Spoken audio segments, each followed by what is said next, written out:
భక్తుడు కంటి రెప్పలను వేళ్లతో అదిమితే ఒక వెలుగు కనిపిస్తుంది. మరొకరు అటువంటి ప్రకాశాన్ని చూచి ప్రయోజనమేమి?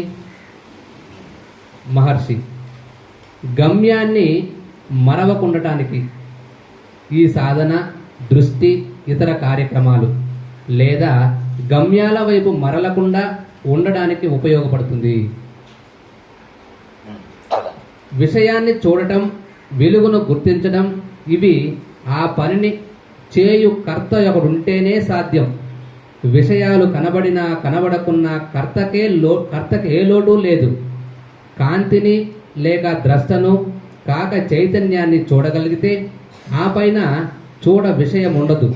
స్వచ్ఛమైన కాంతి లేక శుద్ధ చైతన్యం మాత్రమే మిగులుతుంది. ఇది కొంచెం ఆసక్తికరమైన విషయమే.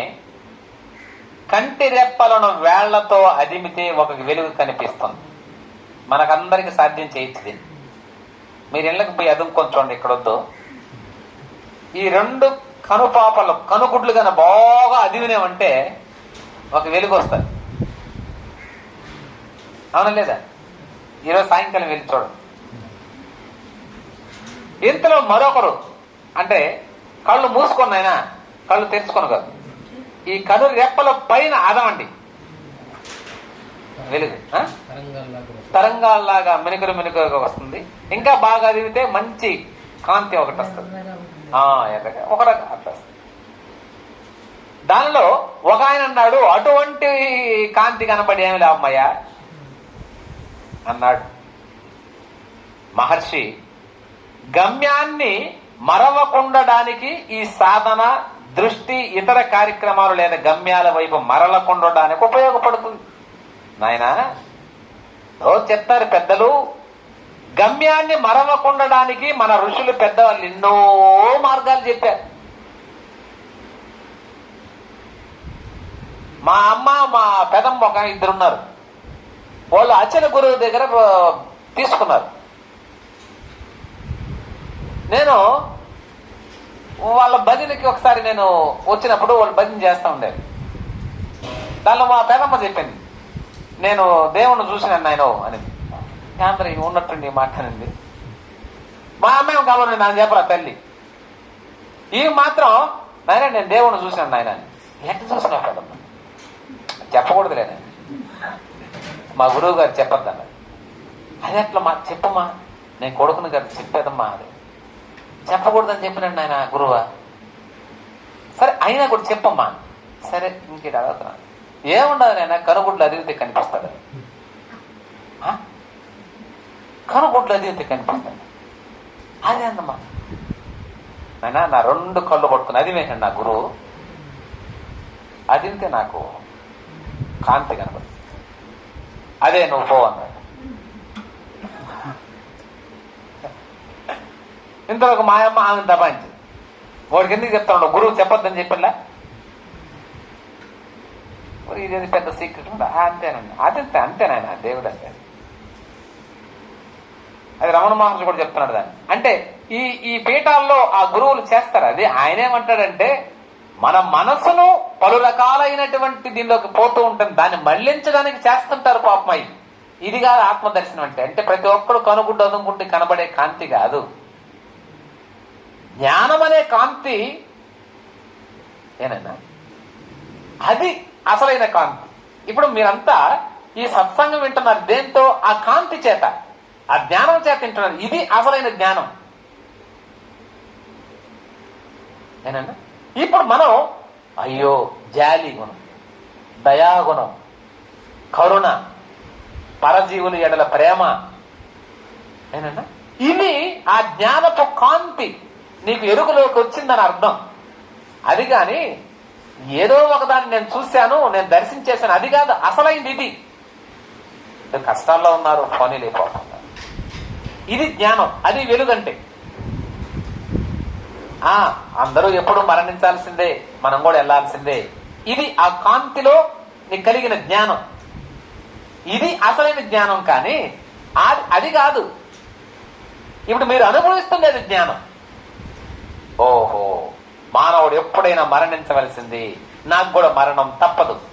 ఈ యొక్క కాన్సెప్ట్ దేనిలో నుంచి వచ్చింది? ఆ వెలుగు ఫోకస్ అయితే నీకు తెలుస్తుంది. లేకుంటే అమ్మో చచ్చిపోతాం మనం అందరం అంటే కొంతమంది చెవులు మూసుకుంటాం. అలాంటి మాటలే మాట్లాడబాకండి. ఏందా మాట్లాడుతున్నాం అంటారు. జ్ఞాని ఆ లైట్ వెలిగేవాడు దాన్ని ఆస్వాదిస్తాడు. అవును కదా, కరెక్ట్. కాంతి అంటే నీ జ్ఞాన కాంతి ఫోకస్ కొడతా ఉంది. ఆ ఫోకస్ ఈ సత్యాలు స్పష్టంగా అర్థమైపోతాం. దీనికి ఇంక భయం లేదు, భయపడేది లేదు. ఏనాయన అది అలా చాలా మంది ఆ విధంగా చేస్తారు నాయన. అది జ్ఞానం కాదంటున్నాడు భగవాన్. విషయాన్ని చూడడం, వెలుగును గుర్తించడం, ఇవి ఆ పనిని చేయు కర్త ఒకటి ఉంటేనే సాధ్యం. అంతే కదండి, బాగేనండి. విషయాన్ని చూడడం, ఏదో ఒక విషయాన్ని చూడాలంటే చూసేవాడు ఒకడు ఉండద్దా? చూసేవాడు ఉండాలా, చూడబడుతున్న విషయమో ఉండాలి, ఇద్దరు ఉండాలి. రెండవది వెలుగును గుర్తించాలి. ఇప్పుడు ఆ వెలుగును చూడమని కదా అంటున్నాం. ఆ వెలుగును గుర్తించడానికి ఒకడు ఉండాలా. వాడెవడై ఉండాలి? వాడు ఒక వెలుగై ఉండాలి. మనసు అనే వెలుగును చూడడానికి అలాంటి వెలుగే ఇంకొకటి ఉండాలి. ఆ వెలుగే ఆత్మ. అది ఆత్మను తెలుసుకుంటే ఈ మనసులో ఉన్నటువంటి వెలుగు అది ఒకటైపోతుంది. నీ మనసు పనిచేస్తుంది నాయన. అయ్యో ఆ మనిషి ఎవరో బాధపడుతున్నారే, ఏమైనా డబ్బులు ఇద్దామా? ఇది మనసే పనిచేస్తున్నది, కానీ వెలుగులో పనిచేస్తున్నది. ఇది కరుణ, దయ. ఇలాంటి కరుణ కలగడానికి ఆధారం ఏది? నీ జ్ఞానం అనే వెలుగు. కానీ అది మంచి పని కదా, ఒక కరుణపూరితమైనటువంటిది, చైతన్యమైనటువంటి పని అది. అలాంటి జ్ఞాన చైతన్యం ఒకటి, దాన్ని చూడడానికి గుర్తించేవాడు ఒకడు ఉండాలి.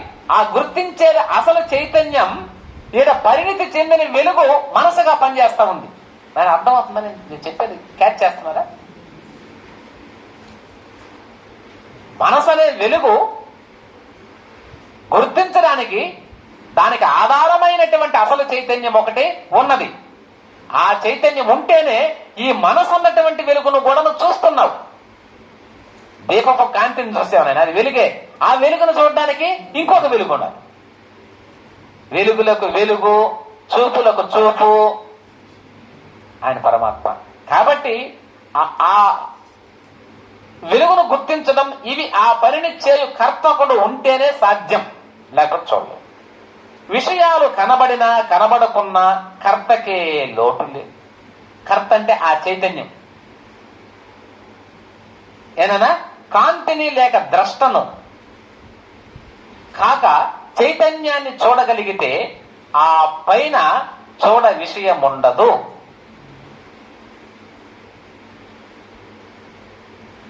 లోపలున్నటువంటి చైతన్యాన్ని చూడగలిగితే అహంకార పూరితమైనటువంటి కర్తను కాకుండా, ఏనన్నా జీవత్వము కలిగినటువంటి, జీవభావన కలిగినటువంటి కర్తను కాకుండా చైతన్యవంతమైనటువంటి ఆ ద్రష్టను చూడగలిగితే, అహంకార రహిత ద్రష్టను చూడగలిగితే, ద్రష్ట అన్న, కర్త అన్న, కాంతి అన్న, చైతన్యం అన్న మారిపోయి దాన్ని చూడగలిగితే ఇక చూడవలసింది ఏమీ లేదు. నీవే పరబ్రహ్మ స్వరూపానివి. ఇక శుద్ధ చైతన్యం మిగిలిపో, అదే నీవు అని భగవాన్ ఆ యొక్క కనురెప్పలు అదిమితే కనబడే విషయాన్ని గురించి చక్కగా చెప్పి అది సాధనకు ఉపయోగపడుతుందని మనకు సెలవిచ్చారు.